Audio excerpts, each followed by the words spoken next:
To be fair actually उन्होंने जो मतलब अच्छा, ये कहीं ये हिस्सा बन गया ये क्लैरिटी थी कहीं की एमएसपी, सीड बिल और दूसरे मुद्दे और ये सब? नहीं, पराली का मामला तब भी चल रहा था। अगर आपको याद हो, जो पहला कमिटमेंट था वो पराली की सजा खत्म करने की ही थी, और उस पर आके उन्होंने बाहर कहा था कि ये बात सरकार ने मान ली है। तो वो चार्टर था, उनका डिमांड में था, लेकिन हाँ, जैसे जो किसान शहीद हुए हैं वो नहीं था उस बात है, जो मुकदमे उनके ऊपर है वो नहीं था, लेकिन ये बातें तो थी उनकी तरफ से। गलती प्रधानमंत्री नरेंद्र मोदी से हो गई कि नहीं, उन्होंने तो यही सोच के तीनों कानून वापस लिए होंगे ना, और अपील भी की कि अब आप घर जाइए, आराम कीजिए, बहुत दिन हो गया, काम कीजिए, बच्चों के पास जाइए, परिवार के पास जाइए। और ये आपको हमें भी लगता है, एक नागरिक होने के नाते, फिर से सर्दी आ गई, पिछली सर्दी हम लोगों ने देखी है ना, चिंता होती है। इसलिए हम कह रहे हैं कि क्या इतना विश्वास नहीं है हमारे अपने लोगों में, आपस में, हमारी अपनी सरकार में, जबकि किसान कह रहे हैं कि भाई यही लोग कह रहे हैं, बड़े बड़े नेता जो दर्शन पाल हों या दूसरे नेता हों, टिकैत जी के इतने इंटरव्यूज किए आपने, सब ये कह रहे हैं बार बार कि भैया हमने ही तो जितवाया आपको, बीजेपी को हमने वोट दिया, पश्चिमी उत्तर प्रदेश में सीट देख लीजिए, अभी तक की सबसे ज्यादा सीटें वहां पर मिली। तो ये अविश्वास की इतनी गहरी खाई कैसे हो गई? क्यों इतना अविश्वास की? सरकार को बातचीत की पहल करनी पड़ेगी। पिछली बार जो 26 जनवरी के बाद आखिरी 11 या 12 दौर की बातचीत हुई थी, फिर बातचीत खत्म हुई थी, बातचीत करनी होगी, एक कमेटी बनाना होगा, उसके बाद ही ये मानेंगे। क्योंकि मुझे लग रहा है सबसे बड़ी परेशानी ये भी हो गई है कि किसान जो नेता है ना, उनको लग रहा है कि ये तो एक तरफा सरकार ने कर दिया। एग्जैक्टली। तो वो अब इसीलिए वो बार बार कहते हैं कि बिना बात के थोड़ी हो। आपने कल राकेश टिकैत की बात सुनी थी क्या? वो कह रहे हैं कि ऐसे होगा, आओगे, मिठाई खाएंगे, ये करेंगे, वो करेंगे, विदाई कराओगे हमारी, हम तो खुश हो जाएंगे। तो ये क्या है मतलब? ये सब क्या है?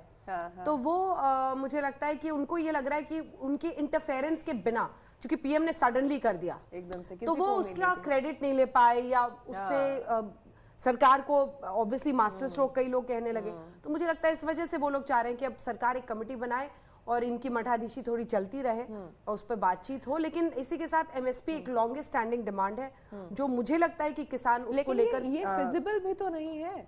अब भले ही लालू प्रसाद यादव एकदम से पटना में एक दिन उठ करके बोलते हैं खाट पे बैठ करके कि भाई एमएसपी तो किसानों का ये होना ही चाहिए और सरकार जो है उसको इस पर कानून लाना चाहिए, ये करना चाहिए। तो भाई आपकी भी सरकार रही, कांग्रेस की सरकार रही इतने लंबे समय तक, अगर ये फिजिबल होता, ये आसान होता एमएसपी को लेकर के गारंटी देना, तो सही जी ये तब भी किया जा सकता था। ये तो आज से नहीं बरसों बरस से हर सरकार विभिन्न फसलों पर एमएसपी देती है। अभी गन्ना पे बढ़ाया है पर क्विंटल योगी आदित्यनाथ ने उत्तर प्रदेश में। तो ऐसा नहीं है कि ऐसा नहीं है, नहीं आप दे सकते हैं। हाँ, लेकिन अब ये समझना होगा, जैसे अंजना जी ने शुरू किया था कि भाई गेहूं की 10 वैरायटी है, तो क्या 10 पर आप तय करेंगे? क्या करेंगे, कैसे करेंगे? लेकिन क्या करना होगा? आप ऐसे अब ये भी आपको देखना है कि कौन सा मुद्दा केंद्र का है, कौन सा सरकार का है, और क्या हमारा प्रश्न सिर्फ ये है कि क्या हम आंदोलन से ही सब कुछ हल करेंगे, तय करेंगे? सिर्फ हमारा छोटा सा सवाल। और ये जो जनरल सवाल छोटा सा नहीं है, उस आंदोलन की सवाल बहुत बड़ा है। उस आंदोलन से ही ऐसी नौबत आई, वरना ये सरकार क्या कोई भी सरकार अपने बनाए हुए कानून को वापस लेती है क्या? तो ये उस आंदोलन का असर तो माना ही जाएगा।